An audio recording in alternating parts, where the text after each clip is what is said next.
ثابت کریں کہ ہم اور اوپر سے علماء کرام کے خلاف پہنچتے ہیں اور کہتے ہیں کہ ان کو تو بات سمجھ نہیں آئی، دین کا ان کو پتہ نہیں ہے، ان کو سمجھ ہی نہیں آیا اور وہ تو اپنا کام کر ہی نہیں رہے۔ تو جو یہ کام کر رہے ہیں وہ بھی میں آپ کے سامنے لاؤں گا کہ جو جاہل دین ہے، اس کا نام جو اصل ہے وہ ساحل دین ہے، تو وہ کس طرح سے دین کی تبلیغ کر رہا ہے وہ بھی میں آپ کو بتاؤں گا۔ اور مرزا جیلمی جو جیلم کا رہنے والا قادیانی ہے اس کا تو آپ کو پتہ ہی ہوگا۔ تو چلیں ہم اپنا موضوع شروع کرتے ہیں کہ فرقہ واریت کے حوالے سے آپ وسلم نے کیا اجازت فرمائے اور کیا حدیث ہیں۔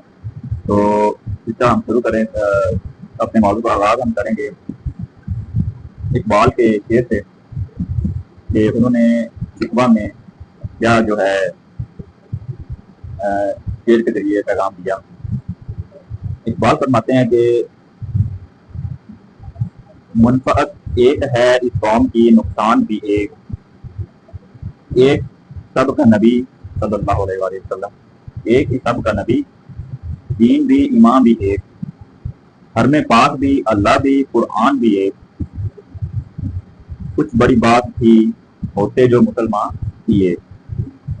یہ انہوں نے شکوہ کی جو کتاب تھی انہوں نے شکوہ کیا تھا، اس میں یہ شعر ہے۔ تو جوابی شکوہ ہم کہتے ہیں کہ اس کا جواب جو انہوں نے دیا، فرقہ بندی ہے کہیں اور کہیں ذاتیں ہیں، فرقہ بندی ہے کہیں اور کہیں ذاتیں ہیں، کیا زمانے میں بننے کی یہی باتیں ہیں۔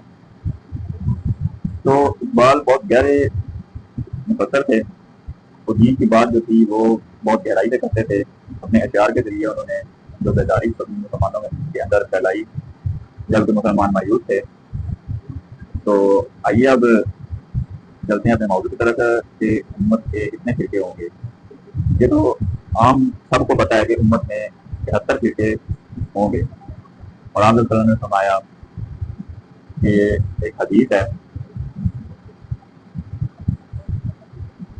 یہ حدیث میں آپ کو سنانے لگا ہوں، یہ جامع ترمذی، ابی داؤد، ابن ماجہ، ان کے میں ریفرنس نمبر بھی آپ کو بتاؤں گا، آپ تک کر لیجیے گا۔ آپ صلی اللہ علیہ وسلم نے فرمایا، حدیث کا ترجمہ ہے، آپ صلی اللہ علیہ وسلم نے فرمایا یہود 71 فرقوں میں بٹ گئے، نصارہ 72 فرقوں میں بٹ گئے،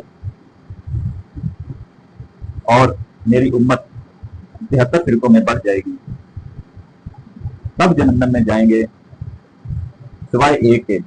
تو صحابہ کرام رضوان اللہ اجمعین نے عرض کیا، یار